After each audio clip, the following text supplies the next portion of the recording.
continuar a falar sobre a história da igreja. Hoje falando sobre as controvérsias e os concílios. Até o ano 300, o diabo ele usou muito da artimanha da perseguição. O povo de Deus era perseguido, comido nas arenas dos leões, devorados, crucificados, queimados vivos, esfolados. As perseguições foram terríveis para os cristãos. Eles perdiam suas propriedades, seus bens, perdiam suas vidas. Mas a partir do ano 300, a gente já vai ver uma nova tática do diabo, que é a tática da heresia. E essa, irmãos, é uma tática pior. Surgiram várias falsas doutrinas, mas as principais delas foram, primeiro, o arianismo, que era uma religião onde Ário, que era presbítero, no ano 318 depois de Cristo, ele defendia que Jesus não era Deus. Jesus era só homem. E ele negava também a doutrina da Trindade. Aí se levantou Atanásio de Alexandria. Atanásio era um dos pais da igreja. E ele se opôs a Ário. E provou que a Trindade existe. Inclusive esse termo Trindade foi Atanásio que usou pela primeira vez. E ele defendeu o Pai, o Filho e o Espírito Santo. E defendeu também a divindade de Jesus. Jesus não era só homem. Jesus era homem e Deus ao mesmo tempo. Ele era 100% homem e 100% Deus. Essa heresia foi condenada no Concílio de Nicéia, no ano de 325 depois de Cristo.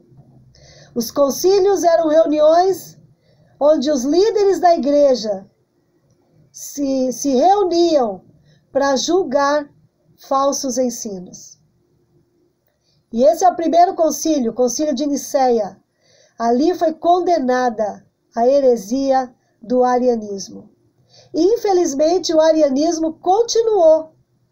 Ário continuou pregando as suas mentiras e espalhando pelas nações e causando grandes prejuízos ao evangelho. Quero dizer para você que até hoje o arianismo está entre nós, causando males ao evangelho. Segunda doutrina que eu quero falar com você é a heresia apolinária. Quem teve essa ideia de defender esse novo ensino foi Apolinário. Ele era o bispo de Laodiceia no ano de 360 depois de Cristo. Ele declarou que a natureza divina tomou o lugar da natureza humana de Jesus. Então, quando Jesus estava na terra, ele não era homem. Ele era Deus. Então, ele negava a humanidade de Jesus. Então, quando Jesus falava que tinha fome, tinha sede, se sentiu cansado, essas coisas humanas, eu não sei o que ele fez com esses textos. Porque ele simplesmente abriu mão da humanidade de Jesus.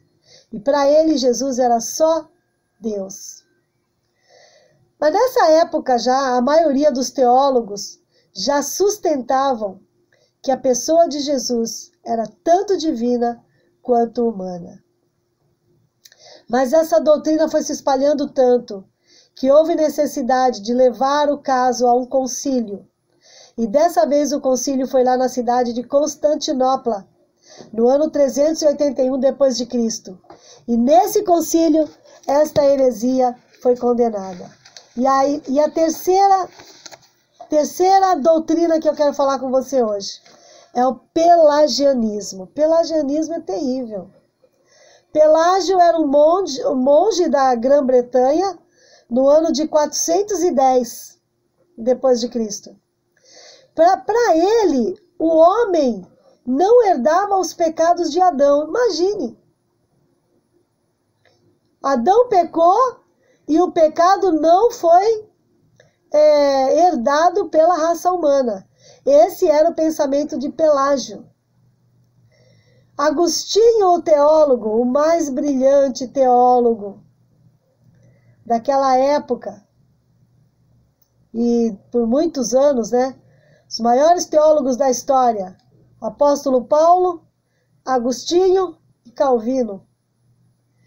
Então, Agostinho, naquela época, ele se levantou, se opôs a essa doutrina, ele sustentou que Adão representava toda a raça humana e que no pecado de Adão, todos pecaram e estão separados da glória de Deus, como está escrito lá em Romanos 3:23. Agostinho defendeu, todos nós somos pecadores. E o pecado é hereditário, nós herdamos de Adão.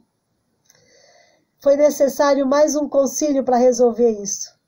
Dessa vez, foi na cidade de Cartago, Concílio de Cartago, ano 418.